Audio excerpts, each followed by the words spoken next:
Welcome to the first episode of How We Hope. I'm Betsy. And I'm Lena. In each episode of the show, we will investigate a different aspect of hope.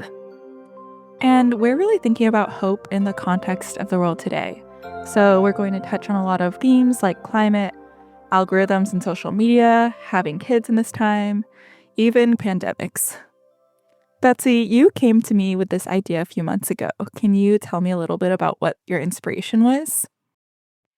The inspiration was my doom and my general sentiment that living in the US right now feels a lot like a live action Lord of the Flies. It's a pretty depressing book about a bunch of school-age children crash landing on a deserted island and fighting to the death. I shared this existential doomsday vision with you and told you I felt I needed some sort of how-to guide on surviving apocalypse.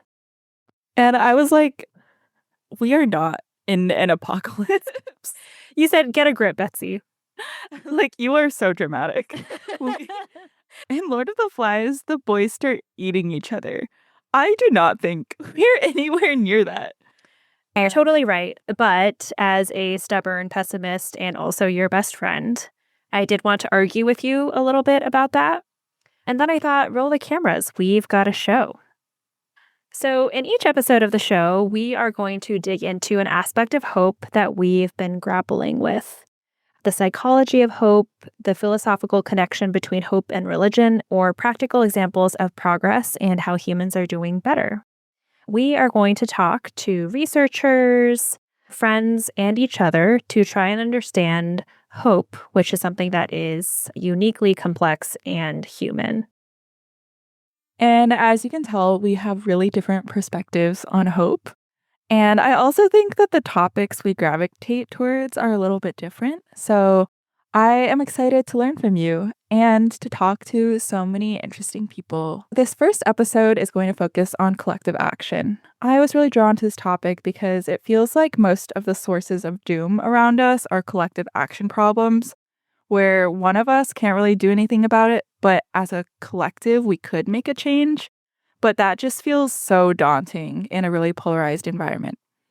For example, when we think about climate change, as an individual person, we could try to eat less meat, maybe like take public transit, but that's ultimately just a drop in the bucket when we think about the global scale of climate change. So I am hoping to learn about successful collective action at really different scales in this episode, starting with something as small as a local theater strike, and then also thinking about something as large as the eradication of smallpox across the entire globe. And I'm going to ask about the role of hope in these movements and hopefully get a little bit inspired. Betsy, what are your initial thoughts on collective action? I feel like I hear a lot about the success stories. I haven't participated in collective action as much as I would like, but I think the process of convincing people to buy in almost to each other and to work together to achieve something they could not do alone is really interesting, especially when you're asking people to make some big sacrifices. I think you're so right that we're often looking at collective action from these big moments of like a big strike or a big win or a big unionization effort, but we don't actually get to think about all of the steps that are involved at the very beginning stages. Like in the beginning, you have no idea if something is going to work. It's really vulnerable to try and get people to buy into something. A few months ago, a local movie theater near me called the Alamo Draft House went on strike. And this was after the theater announced layoffs to 20% of their staff. I would walk by them picketing, and I really felt like it must be so vulnerable to stand there, tell everyone that you feel like you were treated unfairly, and to try to get people to buy in and support you when there's really no guarantee of success. Yeah, I think losing your job is embarrassing. I went through that experience not too long ago. And that's embarrassing when you have to tell your mom that you're moving back in with her. Anyways, I don't think you could have paid me enough money to hold a sign and stand outside saying, I lost my job. I need your help getting it back. But these workers are very brave, and they did succeed in achieving what they set out to do, which was to get everyone their jobs back. I guess it helps that they were fighting on behalf of their coworkers. Even if you didn't want to stand outside and be like, I lost my job, I would stay outside and be like, my friend was unfairly laid off. Thank you. Thank you. That means a lot. When I was walking by this strike, though, I was definitely pretty skeptical. I was like, this massive company just laid you off. You're going on strike. What are they going to do? Hire you back? And then they actually did. So I am really excited to share some things that I learned from talking to Seb, who is one of the strike organizers for this Alamo Draft House strike. One of the things that I really enjoyed learning from Seb was the way that the strike progressed. Betsy, we've both been in workplaces where we weren't super happy about decisions that were made. So imagine that you were in the shoes of Seb. You work at this movie theater. You all unionized 2 years ago and still have not been able to reach an agreement on your first contract. And now you're told that a fifth of your workplace is going to be laid off, including a lot of your friends and people who you've worked with for a long time. How long would you be willing to go on strike, not work, not receive benefits, show up for 5 days a week in the cold, in the dead of winter, in front of your old workplace, and ask people around you to support you? You listed so many upsetting things, but the most upsetting words to me were in the dead of winter. Um, so the weather will definitely affect my motivation. So for a very sunny winter, I think I could go for a month.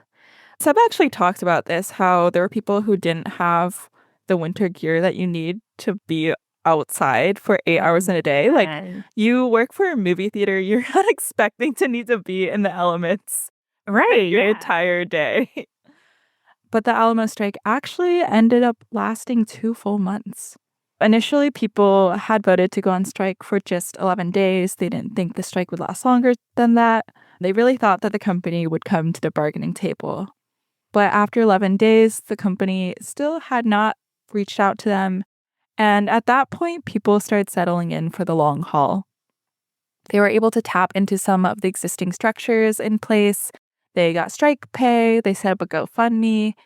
They also made sure that people would get unemployment, since in the state of New York, you're eligible for unemployment after 14 days of striking.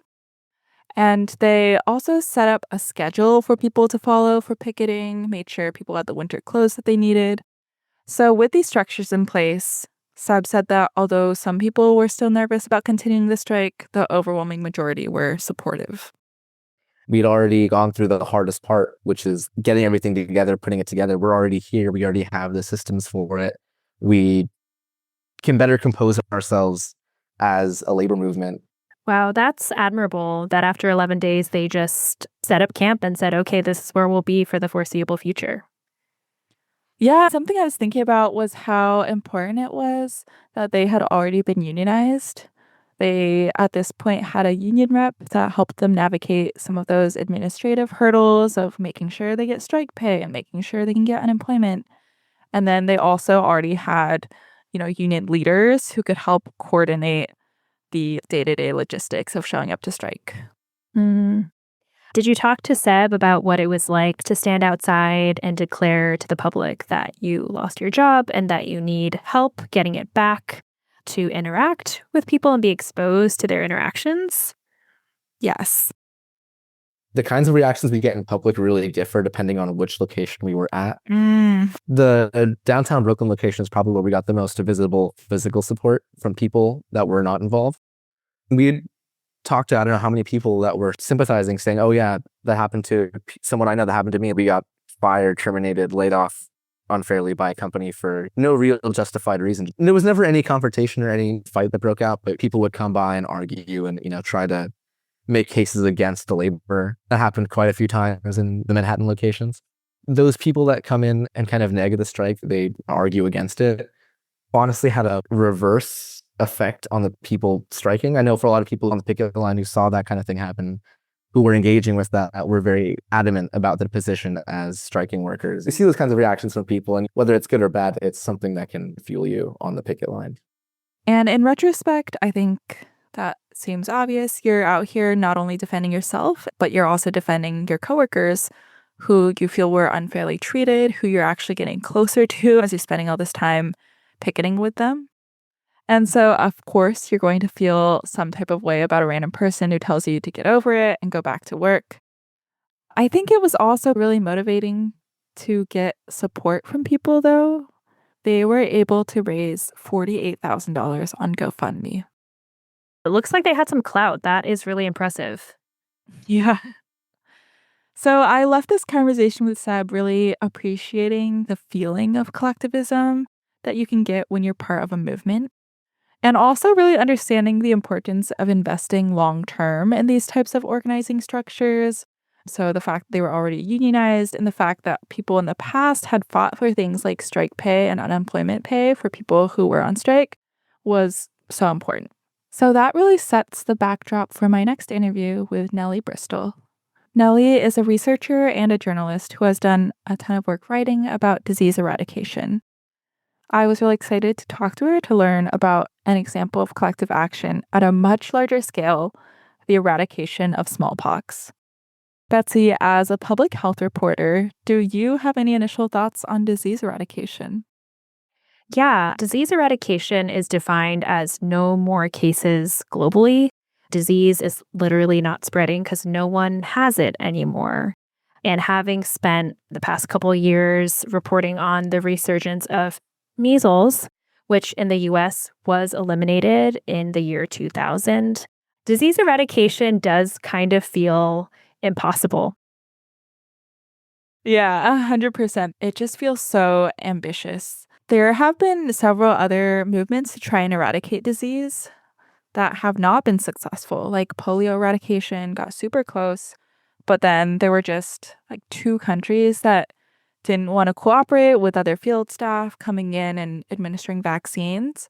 Smallpox eradication is the only example that we have, and it got lucky because it was such a specific moment in geopolitics in the 1960s where there was a lot of investment in new technology and specific political factors that affected its success.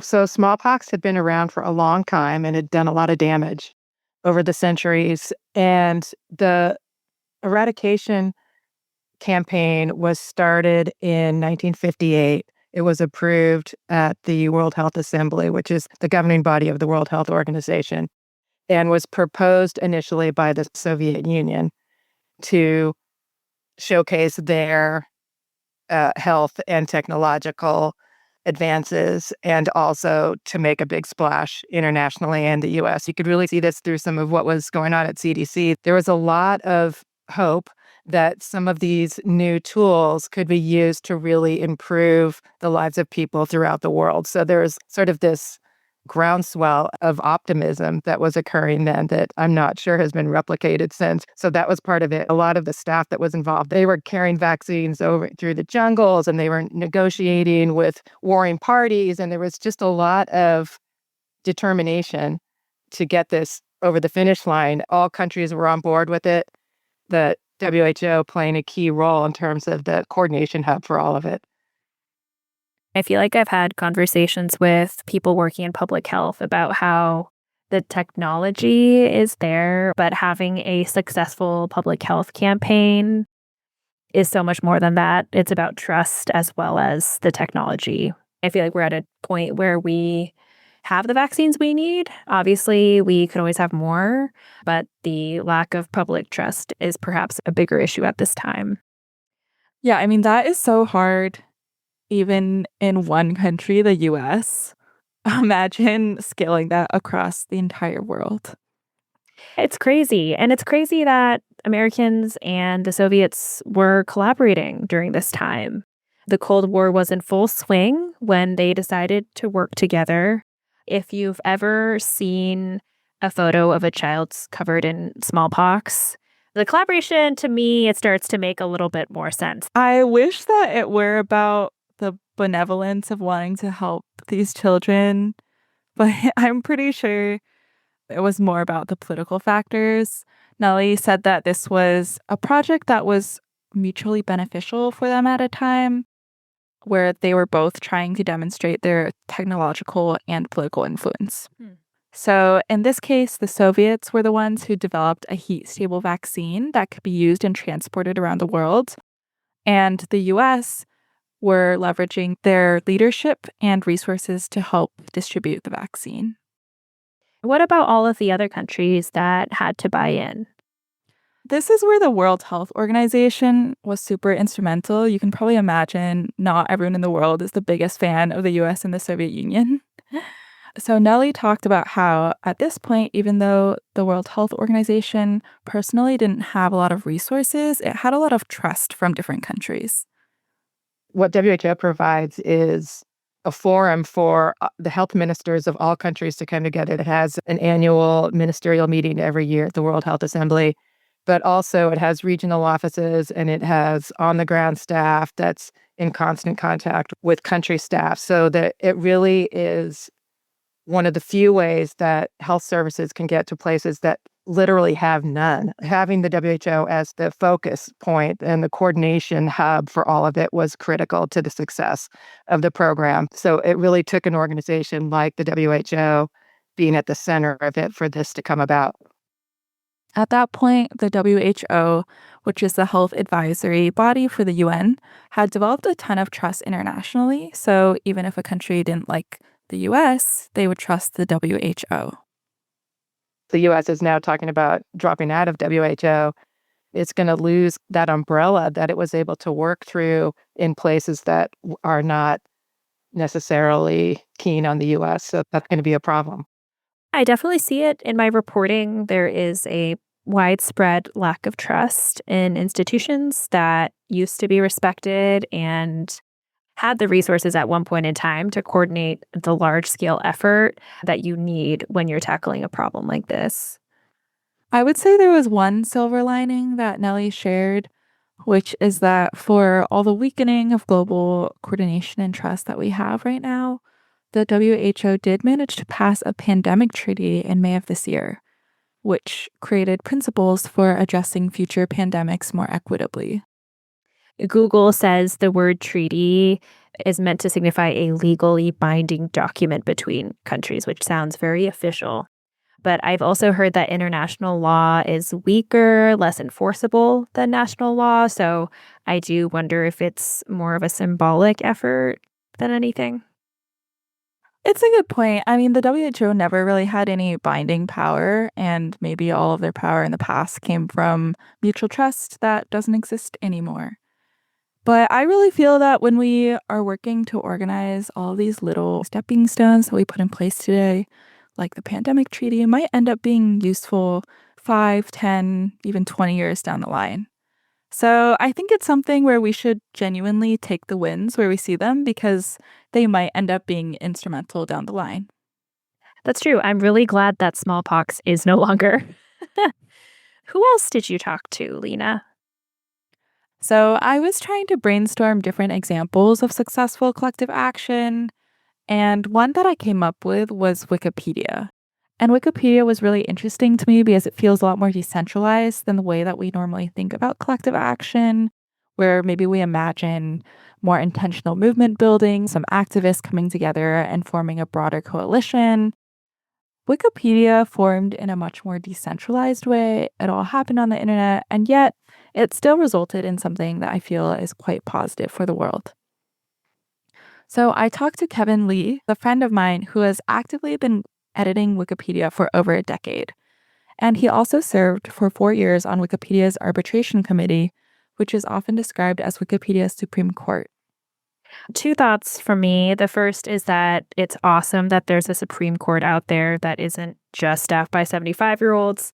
And the second thing is that I have wondered for my whole life who has been editing Wikipedia articles. So it's really exciting to put a face to a name. I think that there's something so wholesome about wanting to contribute to this public encyclopedia on the internet. And these are all volunteers. You know what? I remember the days when teachers would repeatedly say it's not a reliable resource. And I definitely saw that change over time, where now it is seen as not a bad first step into researching something. Maybe it's not the only thing you should cite if you're writing a paper, but definitely it's seen as a reliable resource. And that wasn't the case when we were much younger. Yeah, that is something that Kevin really talked about when I asked him what contributed to Wikipedia's success. There have been these distinct eras over time, right? Wikipedia was founded in 2001. In its early years, there were literally late night comedian segments where I think Stephen Colbert once famously roasted Wikipedia for espousing wiki truth, which is the truth that anyone can edit or something like that. And it was really only over the course of many years of evolution that it became something that you could reference without people laughing at you. And, I think a few things have contributed to that history. One of them is that the overall context of the information ecosystem really changed. There was a time when the only reputable places to go for information were literally places that published. That there was a publishing house and you could sue them if they got something wrong. And at least it was real identifiable people writing, news articles and textbooks and so forth. And that really shifted alongside Wikipedia as it grew up. But the other thing that's changed, of course, is that the editorial standards really started increasing over time. There's a time when you could just register an account and write the article on humans or Earth or something. And then that would be Wikipedia's article on Earth. And for one thing, we already have an article on Earth now, so you can't write that. But even if you could, there are all these policies governing verifiability and point of view and the use of primary sources versus secondary sources and stuff like that that really came to mature over time and I think has grown up well with the project. Yeah, what do you feel like are some of the standards that were really important to helping Wikipedia grow in credibility? Every Wikipedia page has a talk page. You go right up to the top and there's a little button that says talk. Probably most people have never even noticed it, but they are fascinating documents which document the entire history of what people have debated about this article. And a fun exercise might be to go to Donald Trump's article, click on the talk page, and you can see there's actually this whole list of discussions that have reached conclusions about what the article should say. That the article should include this word or not that word, and that this is a fair way to characterize something and this isn't. And all of those discussions are available for everyone to see. So you're asking a little bit about what gave Wikipedia its credibility over time. I think that the transparency and the very online nature of every single one of those content decisions is a big part of it. Actually, that gives me a lot of hope because I feel like sometimes when we talk about the devolving of social media, the conclusion is we should just talk to people in real life. But I think there are ways that the online community can be really positive and really productive in discussion. It doesn't just devolve into Twitter bots fighting each other. That's really cool. I feel like I can say with confidence that as a reporter, a lot of traditional news media is not that transparent when it comes to those decisions. Decisions about when to report on something or what made it into the final story, those are all closed-door discussions. And there are reasons for that, but I think a lot about how reporting on something lends legitimacy to it. And so obviously there are things that slip through the cracks. It might be cool to have some sort of documentation of that in the same way that Kevin talked about for Wikipedia. Yeah. I love behind the scenes things. You look at any journalism movie and they're like, how do you know this is true? And then they're calling all these different sources to verify stories. Yeah. And I feel like they do a good job of dramatizing that process, which is honestly pretty boring. And it just involves emailing and talking to a million different people. But maybe journalism would really benefit from more of that. Yeah. Yeah. They really skip the parts where you mostly get ignored. But sometimes it really is that dramatic. It's nice to see that on the silver screen. I also was really interested in what this looked like on more contentious topics. On more political topic pages on Wikipedia, have you seen a shift in those pages over time as our broader information sphere has become more polarized?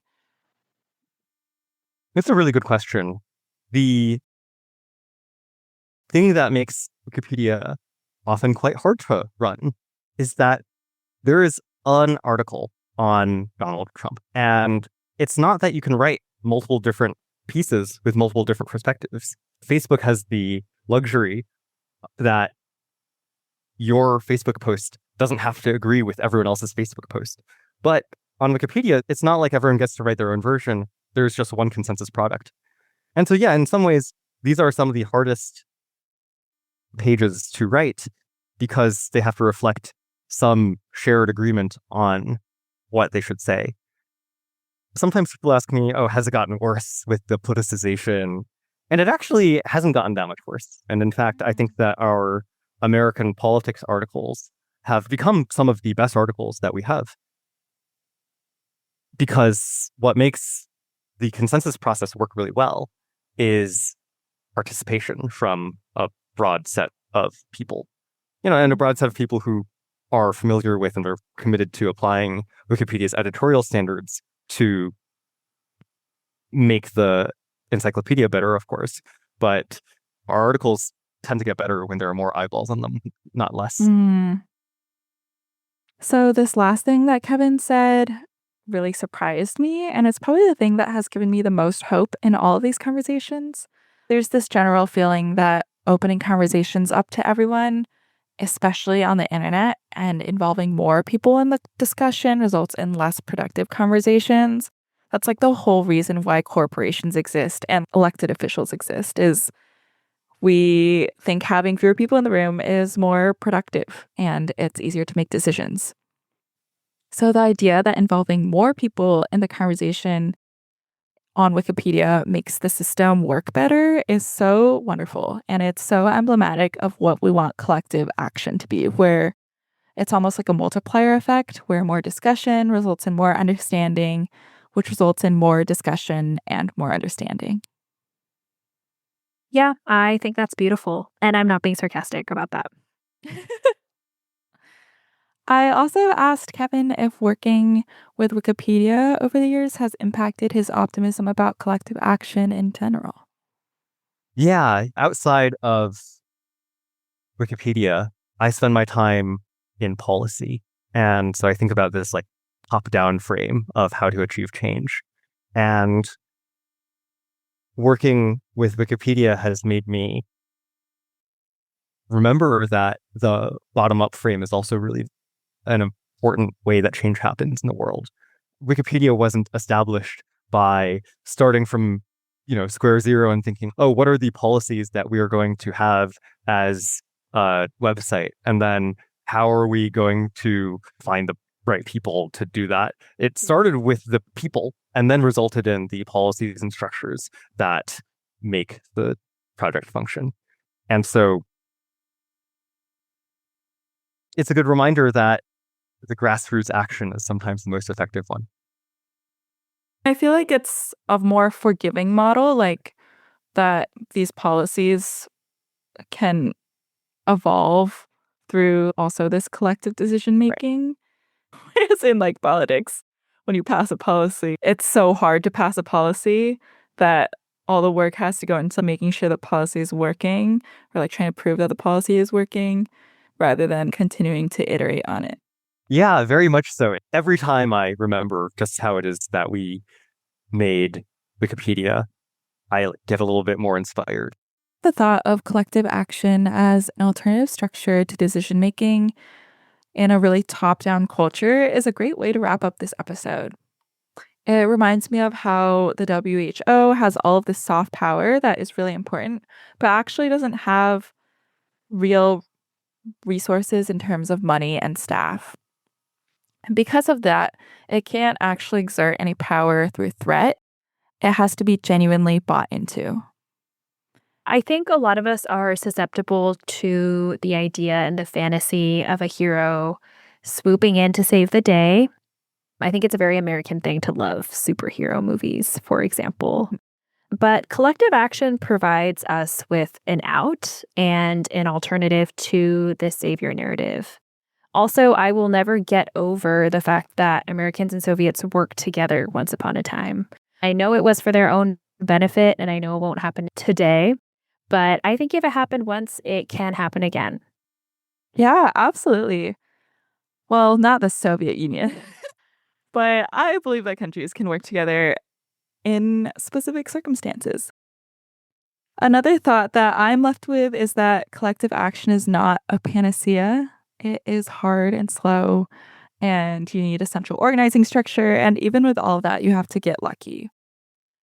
When we started this podcast, I was like, this cannot be a self-help podcast. No. But there's this thing that self-help gurus will talk about that's like preparation plus opportunity results in luck. That idea of preparation plus opportunity is something that I think about with these community structures. It's not always going to be clear when you're creating these central organizing structures what it's going to be useful for. But when the timing is right, it's something that can be so powerful. So I think I just want to leave this episode with a parting thought from Seb. I was like, well, I guess it's bad that we get these jobs back. That's what we're working tirelessly for. But the very fact that we're here together is a testament to just how powerful these movements can be. Thank you so much for listening to this first episode of How We Hope, a show distributed by Grab Bag Collab. Did our show make you feel more hopeful? Did it bring up any feelings of doom? Either way, we'd love to hear your thoughts in our inbox, howwehopepodcast@gmail.com.